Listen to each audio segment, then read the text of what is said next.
$2 Tuesdays at WagerTalk.com and SportsMemo.com, where you can get the hottest handicappers' best bet or daily package for only $2.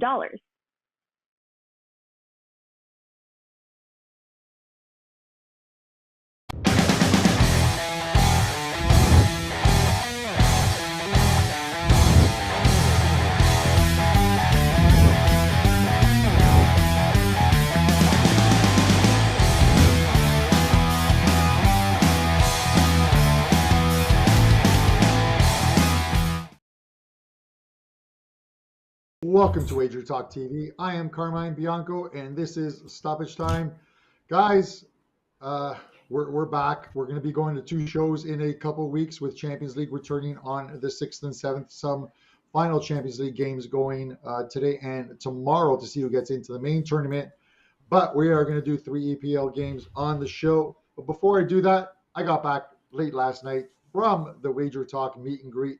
And let me tell you, it was a fantastic time at the Westgate and the clubhouse. I spent 18 hours on Saturday with a soccer meet and greet early in the morning, first game of the morning, which was 4:30 Vegas time with Tottenham and Wolves. We had quite a few people come out, watch the games with us. I talked to them about making some suggestions at First Stoppage Time, as they are big fans. And they did, and we are going to put some of those into place. We're going to do a recap at the end of the show up on the screen, where you can see our leans for the 3 EPL games that we're talking about. That one comes from Irish John on Twitter. He said a recap at the end, so we'll put some screenshots up with our leans on these games. And of course, we're still going to continue with our best bet segment across all 5 leagues in Europe and MLS. Nick Borrman doing absolutely fantastic in MLS. And then we've got a coupon code for you, which I'll mention towards the middle of the show. But let's bring the boys in. Kevin Dolan, Nick Borrman, and Pavlos Laguretos. Guys, what a weekend in soccer in the EPL. I'm going to talk about a bad beat, and then I'm going to throw it to you guys but Chelsea losing 3-0 to Leeds, never in that game. Man City coming back from 3-1 down to draw with Newcastle in probably one of the best games of the weekend. And then, of course, Liverpool yesterday getting surprised by Man United. But with that Liverpool midfield yesterday, you could see that coming. But, Nick, I'm going to go to you first on this one. This is a bad beat. Saturday, the guy saw my ticket.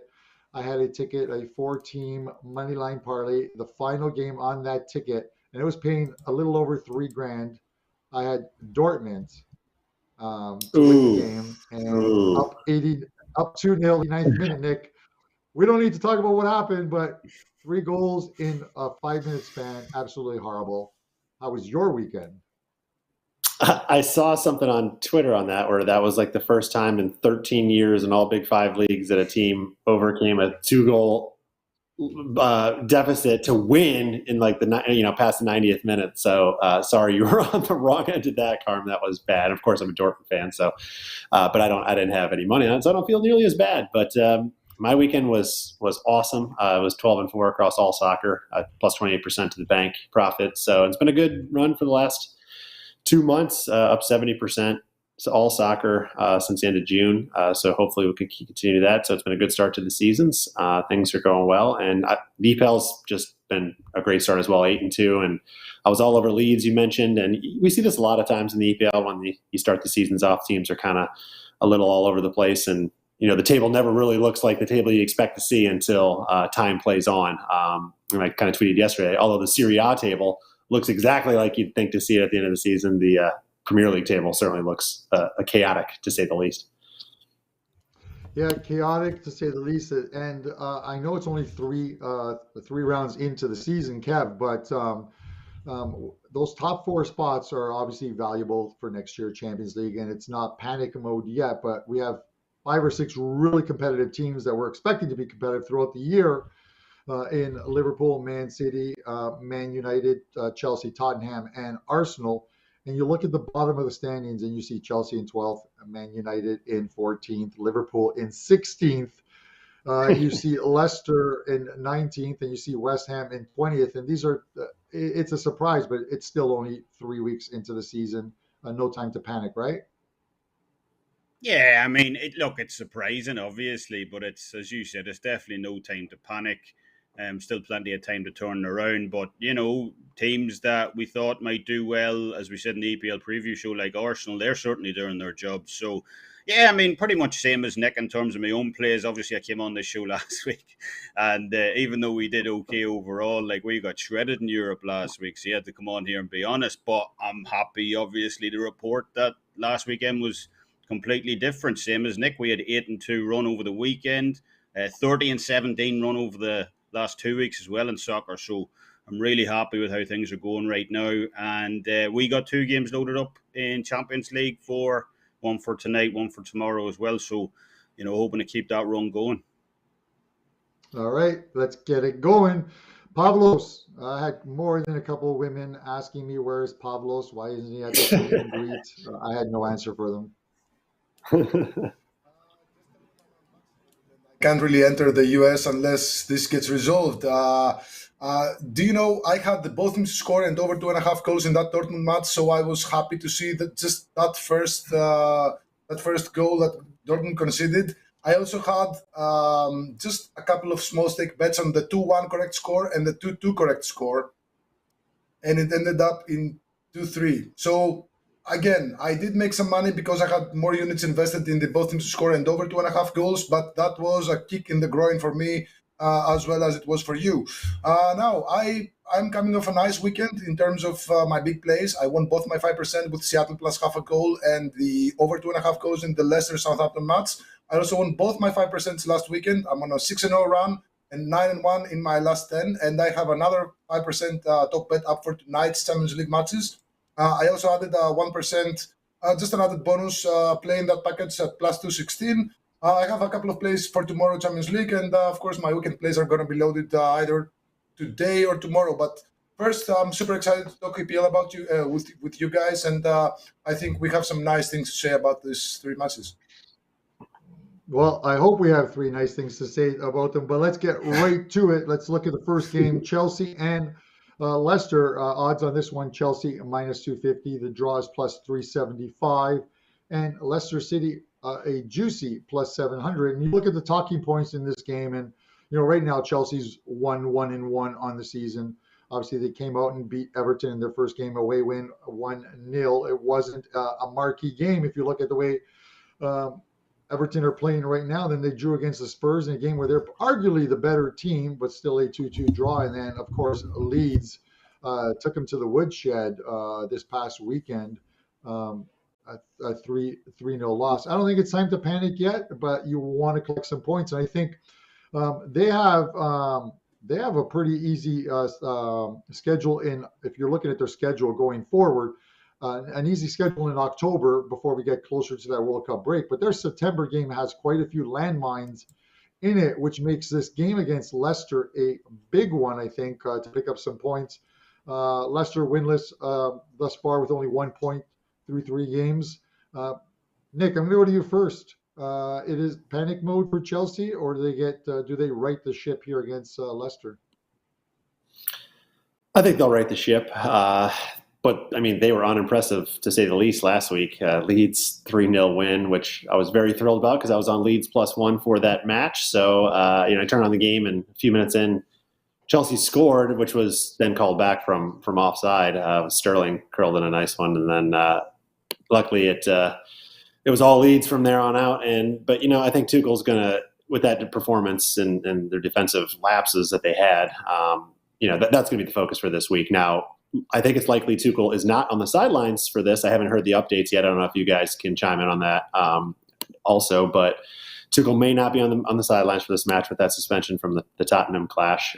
However, I think the preparation for this week will be all defense. Again, they focus defensively, and there's no reason to think they won't be able to do a good job with Leicester, who have just been abysmal, to say the least, also for them this year. Kevin and I were talking behind the scenes about just their expected goal generation, which is second worst in the Premier League right now, they're averaging just 0.46 expected goals per game, and they have the worst differential in the league, minus 1.26. So, it's not like they played the hardest schedule. They played Southampton, they played Brentford, along with Arsenal, who do look pretty damn good so far this year. But I don't see Leicester getting a lot of chances here. I think Chelsea's going to be really focused on improving that defense, which is their bread and butter. We've known it for a couple seasons. That's how they won the Champions League. I think this is going to be a defensive match. I don't see Leicester doing a lot here. The worry, I suppose, is because Leicester's defense is bad, that maybe Chelsea, go out and score 3 or 4 goals themselves in this match. But this game screams like an under to me. It's set at 3, which gives us that extra cushion. If this was 2.5, it'd be a little riskier, I suppose. But 3 gives you a lot of room to breathe here. And there's a great trend when these teams play. 14 of the last 15 matches, guys, have finished with 3 goals or fewer. So sitting at 3, I got to look under here. I think it's going to be a big flip for a Tuchel side to really lock down on Leicester. So under 3 goals is I'm very confident about this play, not just a lean for me. This definitely will be on my card for the weekend.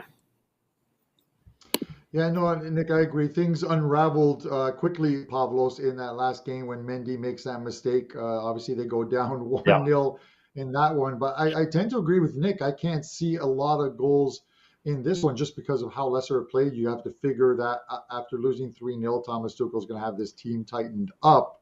And I don't see how these two teams get to 4 points. What are your thoughts?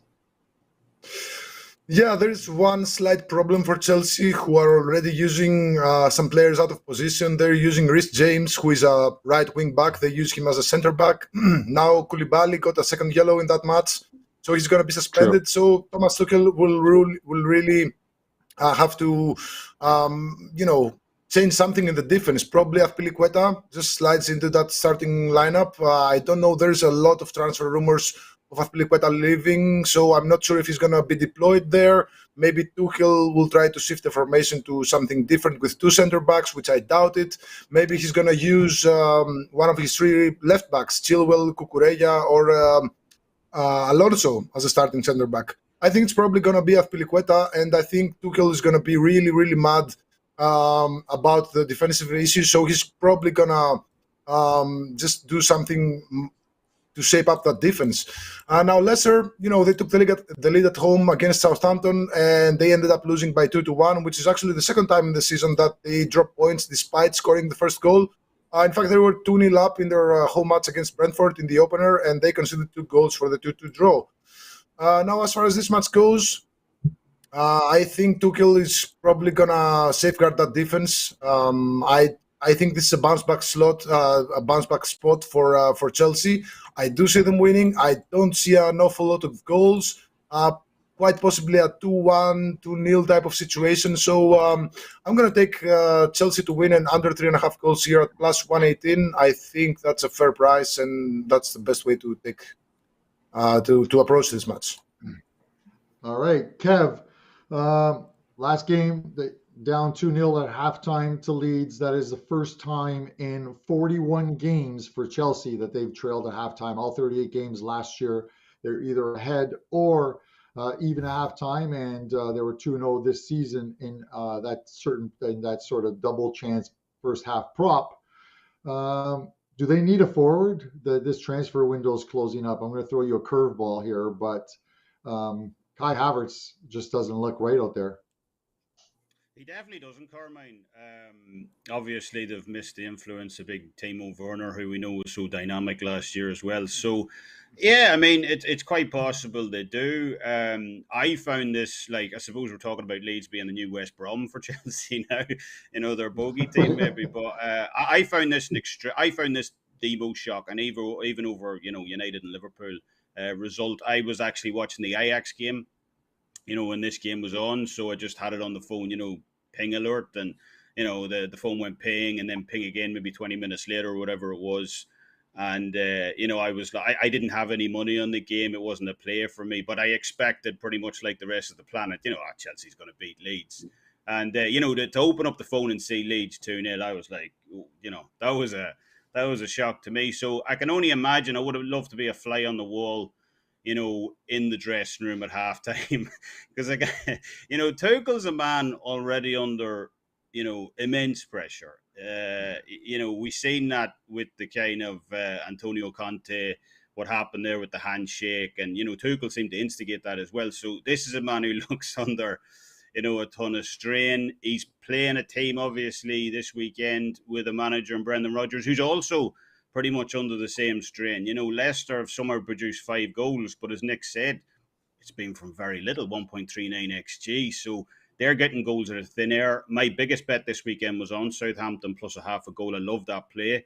And Southampton, they won the game outright, but they possibly should have done by more. James Maddison scored a screamer to get Leicester's only goal of the game. And, that's been the case with Leicester a lot this season. They're getting goals from very little. So it is a tough game to kind of come in here. The only thing I'll say is, in terms of head-to-heads, Leicester have covered on the plus 1.5 line. Leicester have covered 12 of the last 13 head-to-heads on that line against Chelsea. Obviously, it's not quite the same Leicester team we've seen in seasons past. But the last point I'd make here, and the reason I would lean Leicester plus 1.5 here is, home advantage isn't always an advantage. Because when you're under this much strain and scrutiny and pressure, sometimes the best thing that can happen is you go on the road.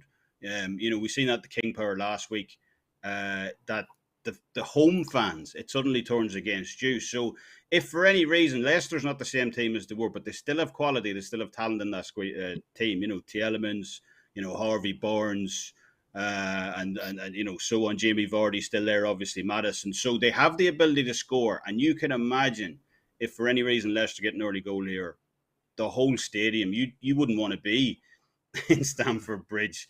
So I could see the stadium turned on them. For that reason, I don't think home advantage really applies here, because Leicester obviously are expected to lose, so the pressure's off them. So if I'm playing this game, I'm actually going to take a shot with Leicester plus 1.5. That's a sizable line.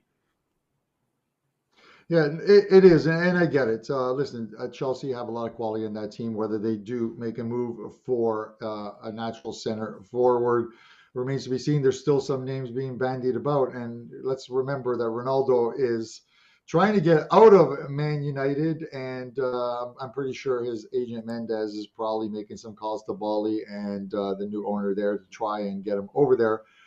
But plus 1.5 does look good, Kev. Chelsea will eventually be right as rain. I think their September one has some landmines, but once they get through that, October is a pretty easy schedule, and they're going to move up those standings very quickly. All right, guys, let's get to the second game. Arsenal and Fulham. Let's have a look at the odds on this one. Arsenal minus 300. The draw is plus 450, and Fulham is plus 700. Listen, Arsenal has been flawless thus far this year, and those are two words that you normally don't hear together, Arsenal and flawless. But you look at it, their opening 3 games have come against Crystal Palace, Leicester City, and Bournemouth, who are a collective 2-2 and 5 between them. I think Fulham has probably had the tougher schedule, playing Brentford, Wolves, and Liverpool, picking up 5 points. Kev, I'm going to go to you first on this one, but this is one of those ones where I look at this game and it might be tougher for Arsenal than most would think in this one. But I think we're going to see some goals. You look at their games thus far, and yeah, they picked up 3 last week against Bournemouth, but everyone is scoring against Bournemouth. The game before that, 4-2 against Leicester, and the Palace went to open up the season. And Fulham have had a couple high-scoring games thus far. Their only game that stayed under the total was a game against Wolves. And if you're playing against Wolves, you're not betting overs at any point in those matches. Give me your thoughts, Kev. Well, I checked the futures odds this morning. Arsenal now slotted in firmly as third favourites for the title, which is a big development. Obviously, we talked on the EPL preview show at the start of the season. I think Nick said it. I know I said it about, we expected Arsenal to be much better, get that top 4 spot. But even though, look, their schedule hasn't been that tough, they're playing really well right now. Jesus has been a game changer. But as you said, I don't expect it to be easy here, because what Marco Silva has done with this Fulham squad has been extremely impressive. Fulham now one of only 3 teams who have allowed no goals on the road. Obviously not many games, but still that's impressive. And on the other end, as you said, goals, both teams or ranked top 5 in XG. And there's been 3.63 goals per game in the last 8 head-to-heads between these two sides. So I expect Arsenal to continue their winning run. I do think they'll have a little bit too much, especially at home against Fulham. But Fulham get on the score sheet here. I think this game goes over. So I like the combination prop bet in this one of Arsenal in the over 2.5. That's going off at around minus 125. And as I think that's exactly what we see here. So Arsenal to win combined with the over 2.5 goals from me. All right, I am seeing goals at over 3. You're seeing some goals at Arsenal and the over. Pavlos, give us your thoughts on this one. Yeah, I also like goals here, but I like them in the first half. Arsenal, they've scored 5 first-half goals in 3 first halves this season. They had already scored twice by the 11th minute in their match against Bournemouth over the weekend. They scored twice in their 4-2 home win over Leicester, and they scored once in their 2-0 away win at Crystal Palace, while Fulham, just take these results with a grain of salt because both of these matches, they came at home. They beat Brentford by 3-2 over the weekend. They were 3 first-half goals in that first half. Fulham scored twice. They conceded 1. We also saw Fulham score the lone goal in the first half of their 2-2 draw against Liverpool. So, they only failed to score against Wolves, who are an ever defensive presence. They usually play massive defense. But I think this is a spot where we're going to see an electric start of the match with Arsenal looking to take a lead from the first half.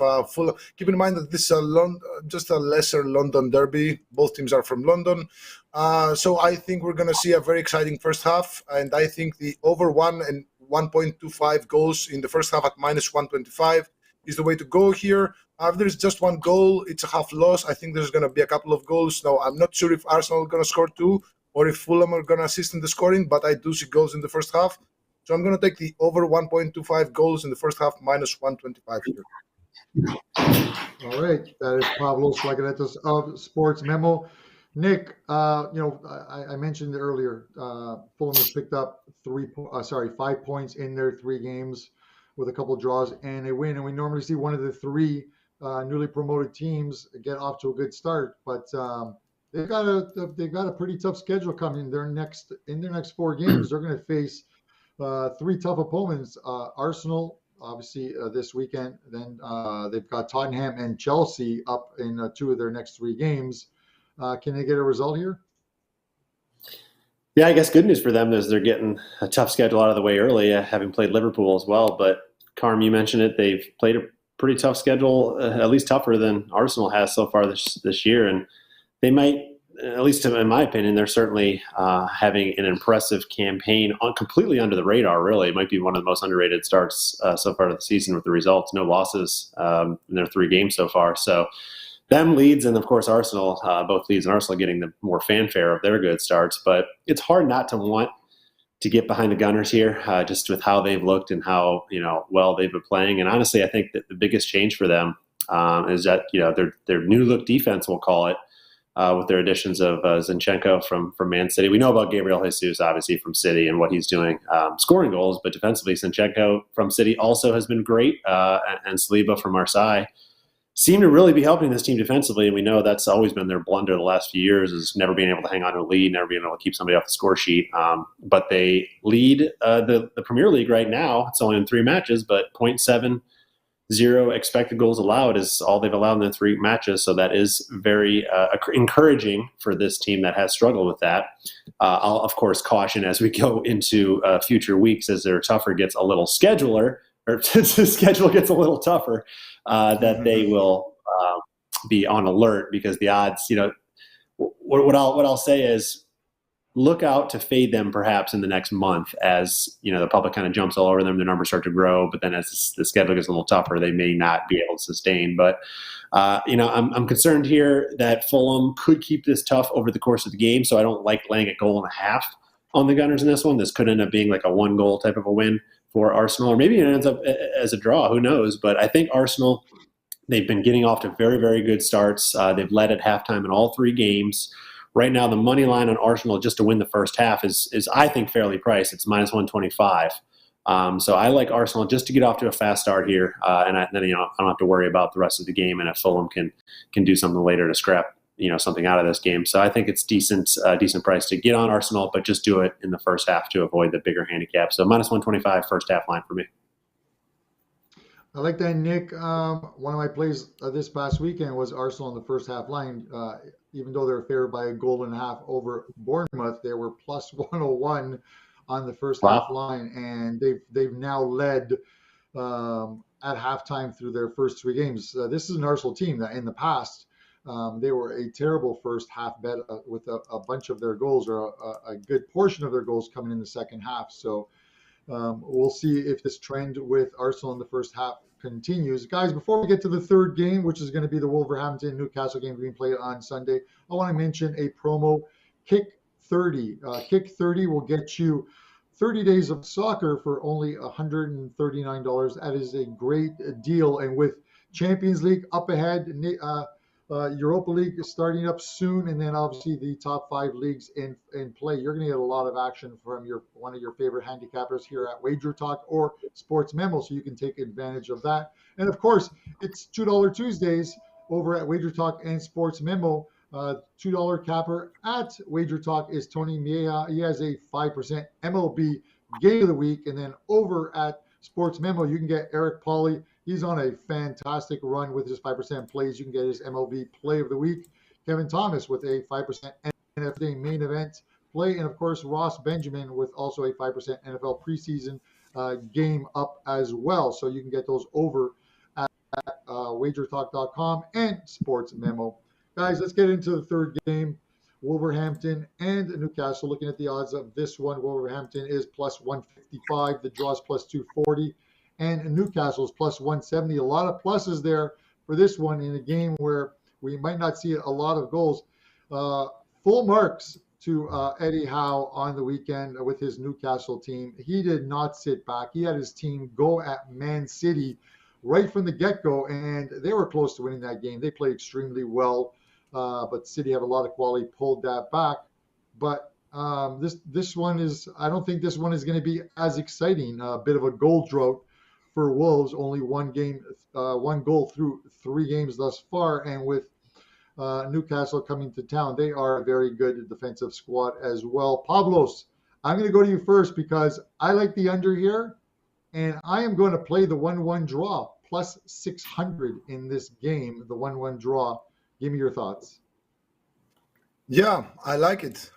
But here's the thing. When I was looking at the stats and the lineups and all that stuff, I ended up picking the both teams to score here. And there are several reasons why I like that. First of all, I'm going to say that both teams to score is 7-1 in the last 8 matches. Both teams to score is 12-1 in all 13 EPL matches between the 2 sides. And both teams to score is 7-0 in all 7 EPL matches between the 2 sides in this venue. Now, Wolves, they've had a slow start in the season, but they hadn't really settled on the starting lineup. Raul Jimenez was missing. They didn't make a lot of transfers, but now they did get Guedes and Mateus Nunes, who are both Portuguese. They expanded that Portuguese community they've got there. They've had it for so many years, and they now have a Portuguese coach and 8 Portuguese players, so they're really going for it for a Portuguese, community there, which is really big in terms of how well you can communicate with the rest of the team. Now, Wolves, they were excellent actually in their match against Tottenham, especially in that first half. They could have taken the lead if they were just a bit more accurate in their shots. They outshot Tottenham by 12-1 in that first half, but they were eventually beat by a Harry Kane goal at the 64th minute. Wolves, they have a lot of quality up front, but we haven't seen that yet because Raul Jimenez was injured and Adama Traore just recently returned from Barcelona. But the addition of Gonzalo Guedes is going to be, imagine the trio of Raul Jimenez, Gonzalo Guedes, and Adama Traore, all healthy and all in the starting lineup. It's a scary trio, I'll tell you that. And it's going to terrorize most of the defenses in the EPL this season. While Newcastle, they're coming off a heroic 3-3 draw against Manchester City. To be honest, I'm going to skip off just a little bit from soccer, betting. I play Fantasy EPL, and I have 3 City defenders in my squad. And I was looking at clean sheet, so they conceded 3 goals, so there goes my luck. But still, it was an amazing result for Newcastle. They even conceded the first goal in the 5th minute, but they reacted perfectly. They had already overturned the lead in their favor by the first half. They were leading by 3-1 at the 54th minute, but then they conceded a couple of goals in a 4-minute span, and they ended up settling for a 3-3 draw. Now, what do we take from this match? They're really good offensively. Their defense kind of struggled. And the most important thing is that they lost Callum Wilson, which is by far the most reliable striker in that side. He has a hamstring issue. He's getting tested in the today or tomorrow, I believe. And hamstring issues are really, really tricky for soccer players. So I doubt he's going to play in this match. And the next man up is Chris Wood, who is not as good. Maybe they'll use Wellington as a striker. The guy is a striker, but for the past season and a half, Newcastle have been using him as a midfielder. He's been playing really well, but now they have a problem up front. They're going to have to use somebody in that center-forward position. It's going to be either Hood or Wellington. That might hurt their scoring chances just a little bit, but I'm going to stick to my both teams to score here. Again, I look at historic facts. I look how teams are playing. I think Wolves are going to be much better as soon as their newest additions are integrated in the lineup. So I do see goals scoring here, and Newcastle should be able to score with Almiron and Saint-Maximin, who are really, really top quality players down both flanks. I think they're gonna score against this Wolves side. So both teams to score minus 115. I think that's the price. All right, that's Pavlos Laguretos, Sports Memo, and Pavlos. We can both get there. A 1-1 draw. Gets both teams to score and keeps it under for me with the exact score. Nick, Wolves, I mentioned it, 1 goal thus far in 3 games. But when you have I think it is, and you can correct me if I'm wrong, when you have the 5th lowest shots on goal number at 3.7, I believe it is, you're not going to score many goals. Yeah, and we can all get there in this game, even though I'm going to go in a different direction and look at the total and actually go under. So 1-1 still covers a win for everybody on this stage. So, I think this is going to be a match, if you look historically at least, kind of like the Leicester-Chelsea game, that these teams tend to produce low-scoring games. 9 of the last 11 matches have finished under 2.5 goals. And you mentioned the 1-1, 5 of the last 7 matches between them have finished 1-1. But Newcastle probably played to the most exciting game of the week last week, that 3-3 draw versus City. First goals, though, they allowed this year. Of course, nobody expected them not to allow goals to City, but they held Brighton and they held Forest in their first 2 games, which was very, very solid. However, admittedly, they dominated Forest at home, but they really struggled at Brighton on the road, allowing 1.61 expected goals. Just Brighton was unable to score in that one, so they probably didn't deserve to do that. Wolves, however, they've really struggled offensively. They've scored just 1 goal. You mentioned it already, or averaging just 0.92, as you can see on the screen, expected goals per game. Those numbers are really right in line with the last couple of seasons as well. So it's just not an offensive team. They averaged 1.01 expected goals 2 seasons ago and 1.03 last season. So it's nothing new for this team. Just really struggle to create a lot of chances in any game. Defensively, though, they are doing pretty well, allowing just 1.15 so far through their 3 matches. So I see this coming out as a low-scoring game. Both teams can see this as a win. I mean, both teams could use the win. So I think a lot of the times when we see that with 2 lower end teams, I tend to like to take the unders because they're going to really try to play that defense and try to scrape out that win. And 1 goal could be all it takes because both teams have been struggling to generate offense. That it could be all it takes to win this type of a game. So I think it's going to be tight. I think under 2.5. It's juiced a little bit, minus 125 up to maybe minus 130. Might go away, and 2.25 might be the more prominent line come closer to the weekend. But I think it's going to be an under. I think it's going to be tight. It's just the series has proven that way so far. So under in this game. Hopefully we all get there with a 1-1 result. All right, Nick Borrman, WagerTalk.com. Kev, Marco D'Angelo always says, he talks about the fat and sassy thing, and you have Newcastle, 2 very good games at home, almost pulled it off, upsetting Man City, but now they hit the road, and we saw them in Brighton, only 4 attempts on goal, only 1 shot on goal. and you have a Wolves team that are probably playing better than their results. Is this a good time to take them? Yeah, I believe so, Carmine. My biggest future for the EPL season was on Wolves to get relegated, 5+500, I believe. So I am not particularly high on this team. My first 5% of the regular season, although I did come back and take them against Leeds. But the way they gave up those two sloppy goals to Leeds, after taking the lead was disappointing. So again, it kind of reinforced my view that, this team might be headed for the drop. But I have to say, I've been, reasonably impressed with them over, the last couple of games. There's obviously a method to Bruno Lage's madness. Getting rid of Connor Cody, I thought was, wow. Connor Cody's he wasn't just a captain. He wasn't just, a fantastic defender.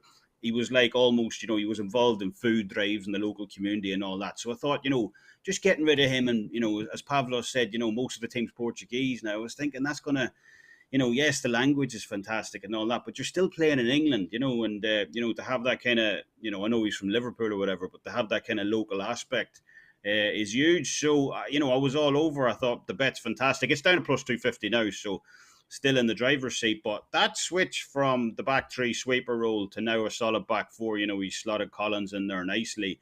It's actually working out pretty well because obviously last year Wolves gave up the fourth most home XG of all teams last season, hence the reason that I was big on them to go down, because XG is fantastic at doing season-long numbers. But again, Wolves are now one of only 5 teams who have allowed no goals at home this year. As Pavlos mentioned, I was the same. I watched that Tottenham game last week. I was really impressed with Wolves. They just can't seem to score.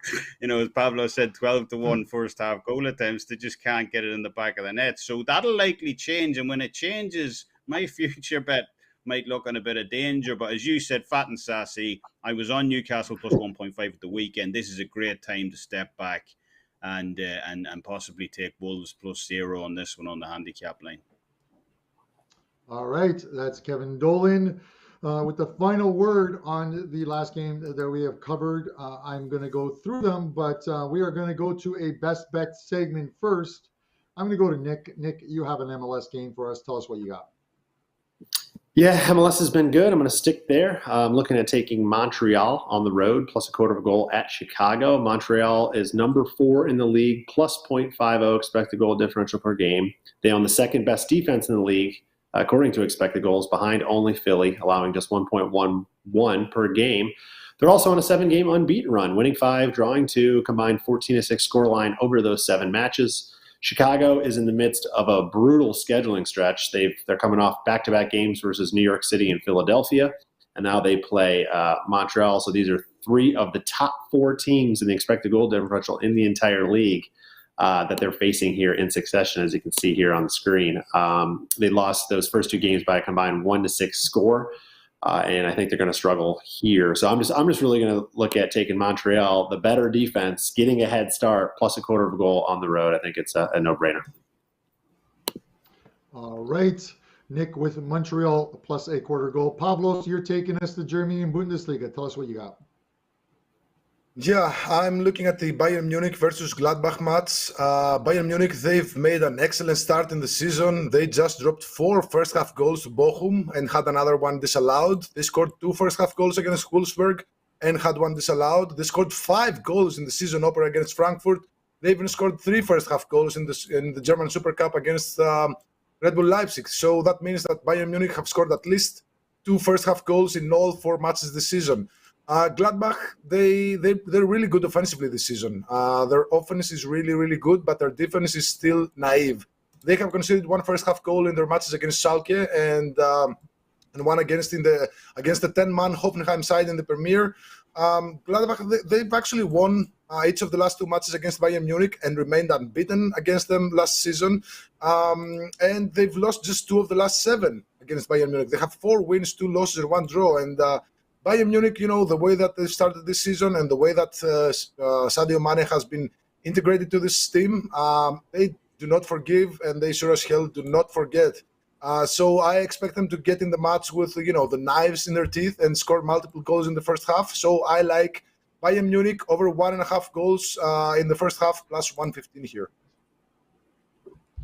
All right, Pavlos Laguretos. Kevin, you're up next. EPL Sunday game. Tell us what you got. You stole my thunder a little bit, Carmine, because I absolutely love that 1-1 draw in the game we just talked about between Newcastle and Wolves. I think that's a real flyer. The outright draw as well, plus 240. Both of those are fantastic. I actually had a guy on Twitter message me about, Pavlos is famous for props. He's like, where are your draws? You don't release draws anymore. So I feel like I need to come on here. And this is the best spot of the week for me. I can't trust Wolves to win the game. We know how offensively challenged they are. And even though both teams split the last two head-to-heads against each other, but prior to that, there were 4 straight 1-1 draws between these two sides. So, yeah, outright draw plus 240, 1-1 draw plus 600. Love those in the Newcastle Wolves game. All right. I apologize for stealing your sunshine, like the Len song, if you remember that one. I'm aging myself a little bit. Myself, guys, I am going to go to the EPL. This is... if it ain't broke, don't fix it. I'm gonna continue to fade Bournemouth throughout this year, and you've got to lay the number to do it. But I laid the 2.5 with Man City against them. I did it again with Arsenal, and I'm gonna do it again. Liverpool coming off a shock loss, as they say, on Monday, but they're home. They'll right the ship with a big win here over Bournemouth. I'm gonna lay the 2.5.